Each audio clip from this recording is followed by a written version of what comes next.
Bonjour à tous, ici les Lucasfilles, moi c'est Claire. Aujourd'hui sans ma copine Aurélie, Sniff, mais je sais qu'elle est avec moi par la pensée. Et on aimerait vous parler aujourd'hui d'un petit point précis.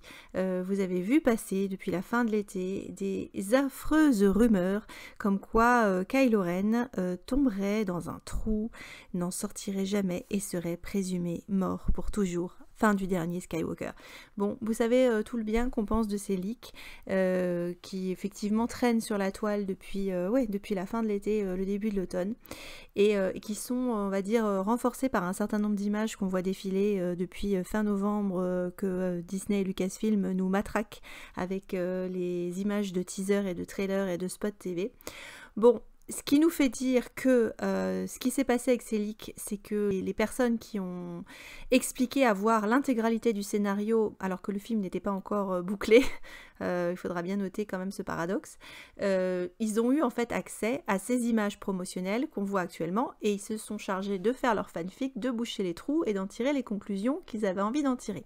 Alors, avant de sortir les mouchoirs, de commencer à pleurer, et on va vous faire un épisode spécial sur les possibles morts de Kylo Ren et tout le bien qu'on pense de cette théorie, c'est vrai que les images ont l'air de coller avec certaines choses, c'est-à-dire qu'on voit à un moment clairement Kylo se diriger vers ce qui pourrait être la pièce, la salle du trône, où on verrait toute petite face à présumablement Palpatine.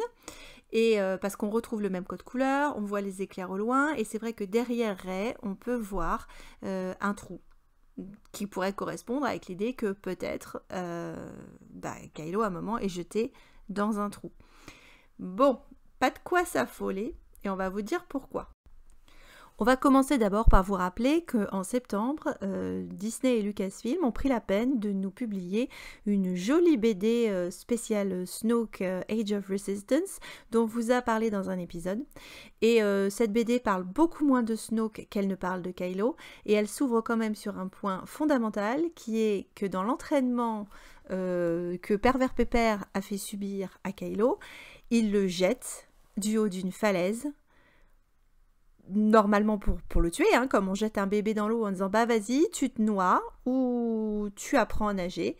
Et donc là, qu'est-ce qu'on voit au début? Kylo est capable de très bien se récupérer au fond du trou, d'éviter de s'empaler sur des pics et des pieux, et arrive à arrêter, à ralentir sa chute et à s'en sortir indemne.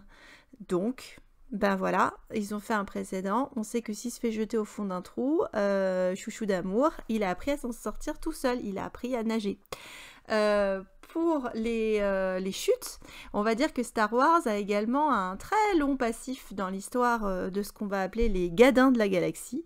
Et là, on va vous faire un petit florilège, une belle anthologie de tous les gadins de la galaxie. Bon, alors dans certains cas, ça se passe pas très bien, mais vous verrez que dans plein de cas, les chutes improbables où vous êtes sûr de mourir, et ben les personnages, que ce soit des héros ou des méchants, parviennent miraculeusement à s'en sortir indemnes, presque sans bobo. Et donc on va vous remontrer tout ça. Allons-y pour le best-of des gadins de la galaxie.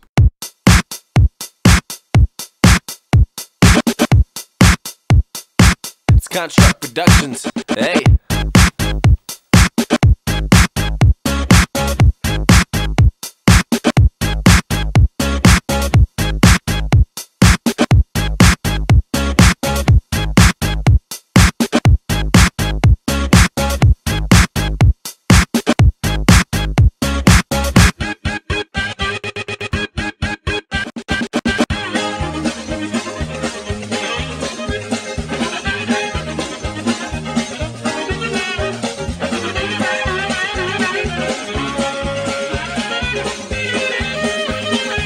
This is my favorite part, right here.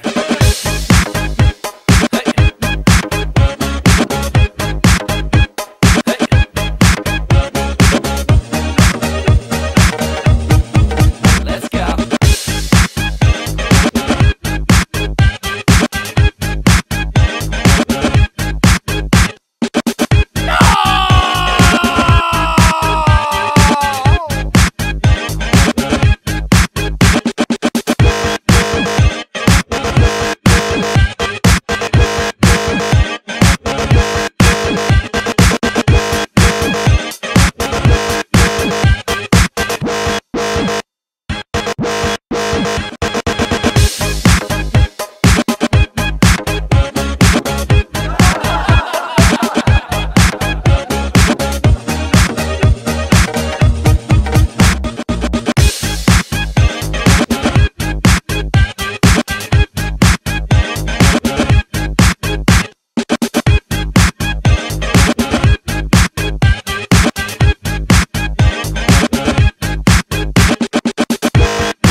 Construct Productions. Hey.